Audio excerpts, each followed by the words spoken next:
안녕하세요. 11교구 성도님들, 하준호 목사입니다. 오늘 제가 이렇게 영상을 올려드리는 것은 그 12.7 집회 이후에 제가 우리 교구 성도님들께 질문을 받았거든요. 그 여러 가지 질문들 중에 가장 많이 받은 질문이 분당 우리 교회의 방향은 뭐냐라는 질문이었습니다.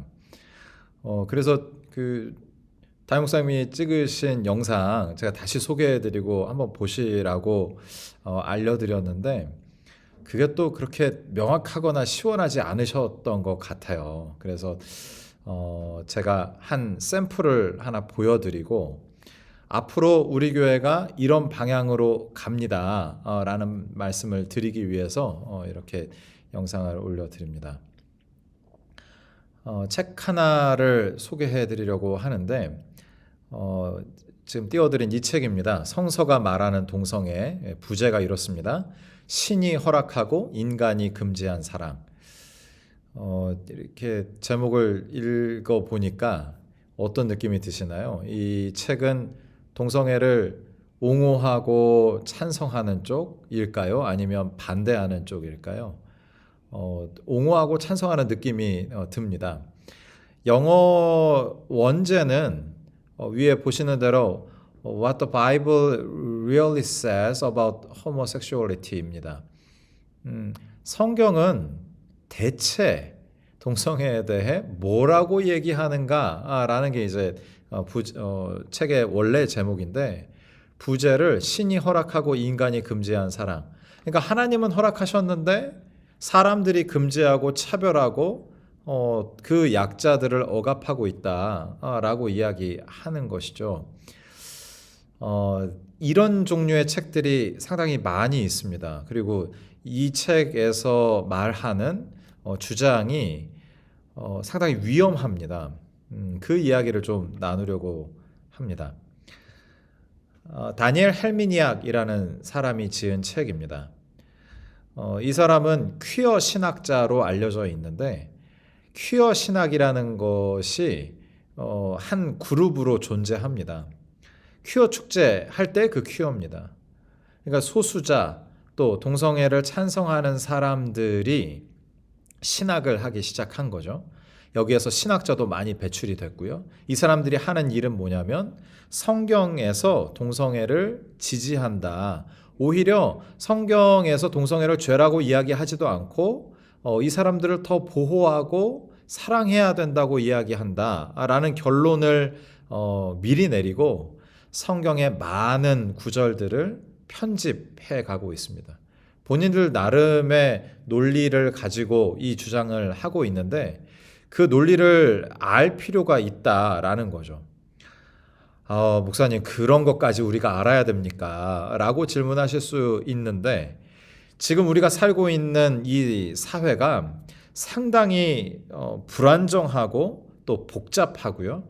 또 그 사람들은 또 본인들의 논리를 더 연구하고 학문화하고 있다라는 거죠.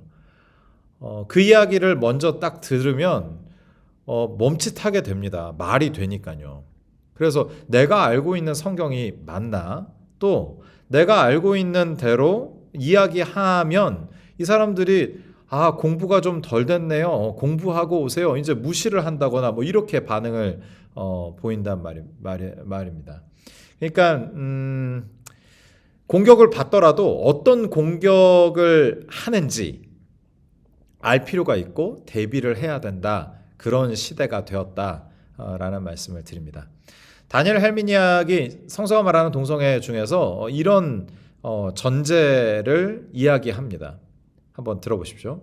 전쟁 기간 동안 승리자들은 여자들을 겁탈하고 어린이들을 살육하는 것 외에도 패배한 병사들에게 흔히 비역질은 동성 성행위를 이야기합니다.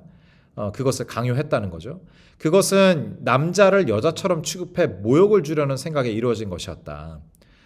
단순히 동성애를 위한 것이 아니라 모욕을 줄 목적으로 동성 성행위를 했다라는 겁니다. 이렇게 또 이야기를 이어갑니다. 사실 서구 역사를 통틀어서 남성 간 성행위를 반대했던 주된 이유는 그것이 남자를 여자처럼 행동하게 만든다는 생각 때문이었다. 반대했던 이유가 동성 성행위 자체가 올바르지 않다라고 반대한 게 아니라 남자를 여자처럼 취급하는 그것이 잘못됐다라고 반대했다, 이렇게 이야기하는 것이죠. 네 번째 문장 보면요. 능동적인 역할에 짝이 되는 것은 일반적으로 그나마 용납할 만한 일이었지만 수동적인 짝이 되는 것은 남자답지 못한 짓이었다, 이렇게 이야기합니다.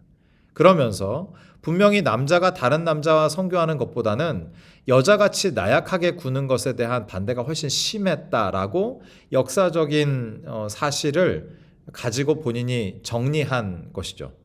그러니까 동성애가 분명히 있었지만 동성 성교에 대해서 반대했던 것은 남자이지만 여자 역할하는 그 사람이 모욕을 당하고 또 억압당하는 것이 문제였지 동성애 자체는 문제가 아니었다라고 이야기하고 싶은 것이죠. 그러면서 우리가 잘 알고 있는 소돔의 죄로 넘어갑니다. 이 흐름을 잘 보시면 좋겠어요. 전제로 이 이야기를 하고 나서 소돔의 죄를 보면, 소돔성의 그 본문을 우리가 다시 살피면 우리가 알고 있는 소돔성의 결론이 아닌 결론으로 가게 됩니다. 한번 보시죠. 예수 그리스도께서도 역시 소돔의 죄를 냉대의 죄로 이해하셨다. 성서의 다른 구절들도 드러내놓고 같은 말을 한다. 그래도 사람들은 계속 소돔의 이야기를 인용하여 남녀 동성애자들을 단죄한다. 다니엘 헬미니악의 주장은 이런 겁니다. 소돔의 죄는 동성애를 포함한 성적인 죄가 아니었고 강자가 약자를 억압하는 죄였다, 이렇게 결론을 내리는 거죠. 구약에서 약자는 누구입니까? 고아와 과부와 객, 달리 얘기하면 나그네들이었습니다. 그런데 소돔 성에 지금 천사들이 찾아온 것이죠. 여행을 해서 찾아온 겁니다. 아브라함을 만나고 소돔에 이제 막 도착한 거예요. 그러면 이 천사들은 어떻게 분류할 수 있습니까? 나그네들입니다.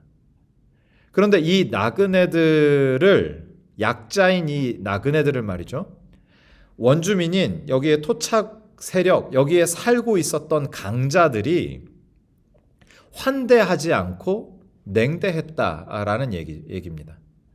강자들이 약자를 억압하는 방식으로 동성 성교를 하려고 했던 그것이 죄였다, 이렇게 얘기하는 거죠. 뭔가 조금씩 이제 달라지고 있잖아요. 다니엘 헬미니악의 이야기를 좀 더 들어보겠습니다. 종교라는 이름으로 추측에 근거한 유대 그리스도교의 도덕성이라는 이름으로 이 모든 일들이 벌어진다. 다음 문장요. 그와 같은 사악함이야말로 소돔 사람들이 지었던 바로 그 죄다. 그와 같은 잔혹함이야말로 성서가 진정으로 거듭해서 단죄하는 짓이다. 제가 이 마지막 문장 때문에 너무 이제 헷갈린 적이 있는데, 이 마지막 문장이 이렇단 말이죠. 따라서 추측에 근거한 소돔의 죄를 이유로 동성애자들을 억압하는 사람들 자신이야말로 진짜 소돔 사람들일지도 모른다. 소돔의 죄는 뭔 거예요? 다니엘 헬미니악의 주장으로는 냉대의 죄, 정의를 실현하지 않은 죄, 강자가 약자를 억압하는 죄라는 것이죠. 우리 시대에 적용해보면 동성애자들이라고 하는 그 소수자들을 억압하는 교회와 기독교가 소돔의 사람들의 죄를 범하고 있다라고 결론을 내립니다. 어마어마하죠. 전제를 무엇으로 놓느냐에 따라서 성경 해석이 이렇게 달라집니다. 다니엘 헬미니악은 성경은 동성애를 단죄한 적이 없다라는 결론을 내고 싶었던 거예요. 오히려 우리가 알고 있는 그 소돔의 죄는 동성애 성교를 하는 동성애를 포함한 성적인 죄가 아니라 냉대의 죄다라고 결론을 내린 것입니다. 헬미니악이 처음에 예수님도 그런 말씀을 안 하셨다라고 하잖아요. 마태복음 10장 14절, 누가복음 10장 10절에서 12절 이 내용을 바탕으로 그 주장을 하는 겁니다. 이 대목이 조금 우리가 어려워질 수 있는 지점인 거죠. 예수님이 소돔을 언급하셨는데 그 소돔의 죄를 냉대의 죄로 단정하셨다는 겁니다. 마태복음 10장 14절 15절만 보겠습니다. 누구든지 너희를 영접하지도 아니하고 너희 말을 듣지도 아니하거든 그 집이나 성에서 나가 너희 발에 먼지를 떨어버리라. 내가 진실로 너희에게 이르노니 심판날에 소돔과 고모라 땅이 그 성보다 견디기 쉬우리라. 예수님께서 제자들을 전도여행 보내셨어요. 그리고 전도여행을 갔다 온 제자들이 뭐라고 얘기하냐면 우리가 갔던 어떤 성은 우리를 환영하지 않았습니다 라고 이른 거죠. 그런 제자들에게 예수님이 다음과 같이 이야기하신 겁니다. 그 성이 너희를 영접하지 않더냐? 나와가지고 먼지를 떨어버려. 다음 같은 때에 맞이하지 않는 성을 만나거든 먼지를 떨어버리고 나와라. 그리고 하신 말씀이 소돔을 언급하시는데 심판날에 소돔과 고모라 땅이 그 성보다 견디기 쉬우리라. 그러니까 그 성은 소돔과 고모라보다 더 견디기 어려운 상황이 될 거야. 엄청난 벌을 받을 거야 라고 얘기하셨다는 거죠. 그러니까 여기에 소돔이 언급이 되는데 예수님이 언급하신 소돔의 죄는 뭐예요? 나그네를 영접하지 않는 냉대의 죄, 강자가 약자를 억압한 그 죄로 소돔을 언급하고 계시다라는 거죠. 누가복음 10장 10절에서 12절도 마찬가지입니다. 같은 본문이거든요. 같은 내용을 다루고 있습니다. 그러니까 예수님조차도 소돔을 언급하실 때 강자가 약자를 억압하는 그 냉대의 죄를 언급하셨다라고 이야기합니다. 이 대목은 다니엘 헬미니악을 비롯한 퀴어 신학자들이 정말 좋아하는 본문입니다. 그 앞에도 잠깐 보죠. 이사야 1장 10절도 보면 너희 소돔의 관원들아 여호와의 말씀을 들을지어다. 너희 고모라의 백성아 우리 하나님의 법에 귀를 기울일지어다. 그러고 그 다음에 17절에요. 소돔의 죄를 더 명확하게 언급합니다. 선행을 배우며 정의를 구하며 학대받는 자를 도와주며 고아를 위하여 신원하며 과부를 위하여 변호하라. 명령하셨잖아요. 그 당시에 사람들이 변호했다는 거예요? 안 했다는 거예요?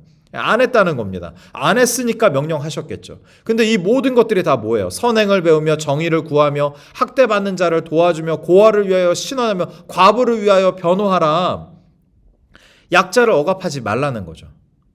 약자를 억압했던 죄가 바로 소돔의 죄다라고 언급하는 본문입니다.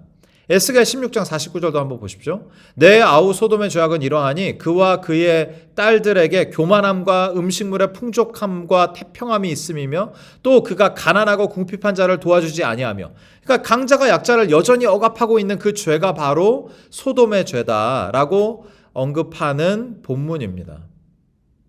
이런 표현들이 언급된 본문들이 있죠. 그런데 창세기 19장 5절에 보면은 롯을 부르고 그에게 이르되 오늘 밤 내게 온 사람들이 어디 있느냐 이끌어내라 우리가 그들을 상관하리라. 여기서 상관하리라 라는 표현에 담겨 있는 것은 남성 동성 성행위를 담고 있는 표현이라는 거죠. 그러니까 이 성과 관련된 표현을 하고 있다라는 것이 너무나도 중요합니다.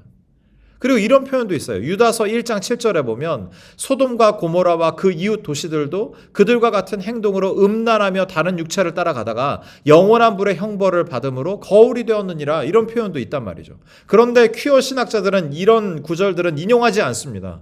본인들의 논리에 도움이 되지 않는 구절들이거든요. 여기서 보면 그들과 같은 행동, 소돔의 도시에 그들과 같은 행동, 음란하며 이제 성적인 죄를 이야기하지 않습니까? 다른 육체를 따라가다가 이게 다 동성애를 언급한 부분입니다. 그러니까 성경은 소돔의 죄를 이야기할 때 강자가 약자를 억압하는 냉대의 죄도 있었고 동성애를 포함한 하나님의 원래 디자인과 멀어진 동성 성행위, 음란하고 다른 육체를 따라가는 그런 행위도 있었다라고 동시에 얘기하고 있는 거죠. 베드로 후서 2장 7절 잠깐 보십시오. 무업한 자들의 음란한 행실로 말미암아 고통당하는 의로운 롯을 건지셨으니 무업한 자들, 롯이니까 그 소돔성 이야기지 않습니까? 그 사람들이 뭐 했대요? 음란한 행실이요. 그러니까 단순히 소돔의 죄는 강자가 약자를 억압하는 죄뿐만 아니라 성적인 죄, 하나님께서 원래 디자인하셨던 성과 멀어진 모습, 그로 인한 죄가 있었다라고 언급하는 것이죠. 이런 구절들이 성경에 있음에도 불구하고 퀴아 신학자들은 이 구절들을 언급하지 않습니다. 본인들의 주장에 도움이 되지 않는 구절들이기 때문입니다. 이것을 편집이라고 하는데, 편집은 자신의 주장은 정해놓고 거기에 도움이 되는 구절들, 성경 구절들만 인용하는 것, 그것이 이제 편집입니다. 그러나 성경은 편집해서 보면 되지 않죠. 하나님께서 말씀하신 말씀 그대로, 온전한 말씀 그대로 우리가 봐야 된다라는 이야기입니다. 8절에 한번 볼까요? 베드로후서 2장 8절 한번 보십시오. 이는 이 의인이 그들 중에 거하여 날마다 저 불법한 행실을 보고 들으므로 그 의로운 심령이 상함이라.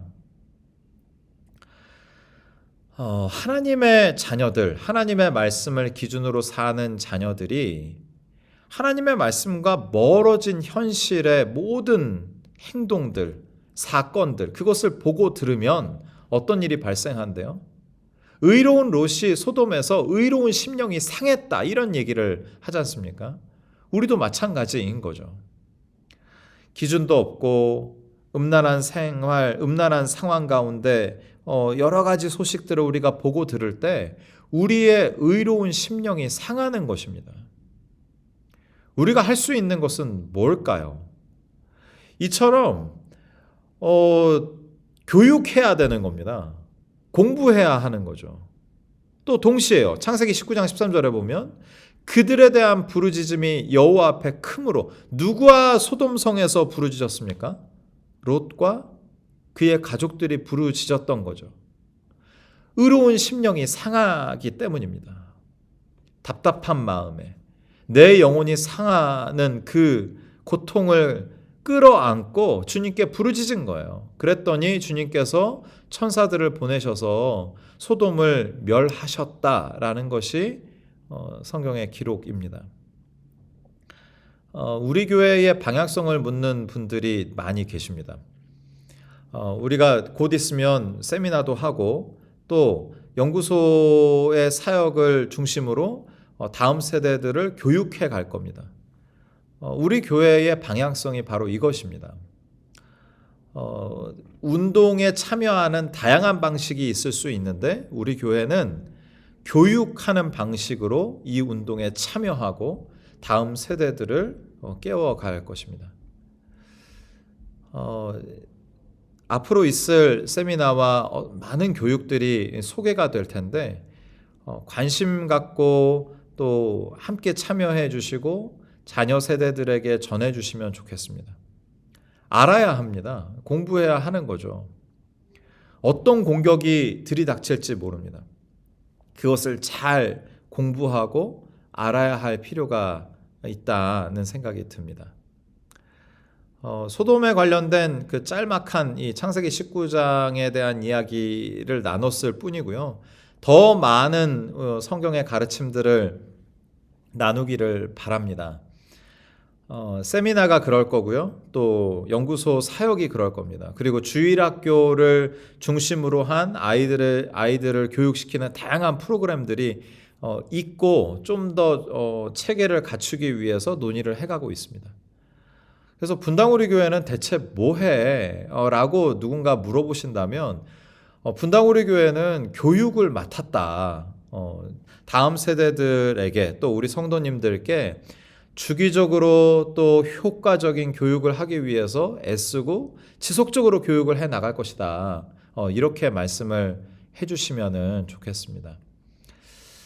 짤막한 강의지만 우리가 우리 다음 세대들을 어떻게 교육하고 또 우리가 어떻게 준비해야 할지 고민하는 그 시작이 되었으면 좋겠고요. 더 풍성한 다양한 내용들은 또 전체 세미나와 교육을 통해서 진행될 것입니다. 성도님들께 도움이 되기를 간절히 바라는 마음이고요.